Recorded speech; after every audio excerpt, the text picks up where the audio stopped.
Hello, my name is Sandeep Parikh and I'm the author of Automation Conundrum. Many times I get asked the question, what is AI and how is it really applied in the real world? AI is the ability of a machine to mimic the human brain based on various parameters such as our senses, such as the experiential knowledge that we have, or the learnings, such as reasoning, planning, our ability to make decisions based on the context. Basically, ability of the brain to operate in a dynamic environment with a lot of parameters that are constantly changing. That is AI. How does it apply in the real world? Well, AI has been around for many, many decades. It's just that it's not been applied at scale. Even today, it's not really been applied at a big scale.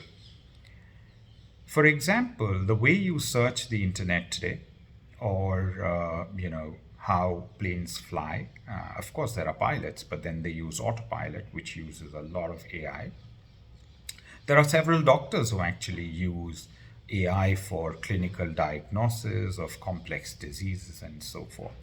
If I were to kind of raise the notch of complexity a little higher, then we get to AI, where AI helps with assisted surgeries, as an example, or AI helps with actually identifying root causes of diseases and trying to nip that in the bud.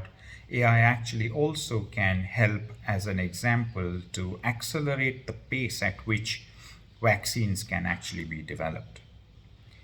Let's raise the bar a little more higher and think about how AI is being applied in neurosciences. So, doctors and scientists are actually doing a lot of research on how AI could help with a lot of complex diseases. For example, if a human being has a problem with vision or is not able to see all the colors, for example, can only see black and white, there is research which actually has created AI algorithms that have been implanted on chips to be impregnated in the brain or implanted in the human brain and actually help that human see better, better than most humans, by the way, right? Similarly, on the manufacturing side, AI has been used to develop newer materials, lighter materials, stronger materials, and so forth. But it's still a long way, it's still a long journey.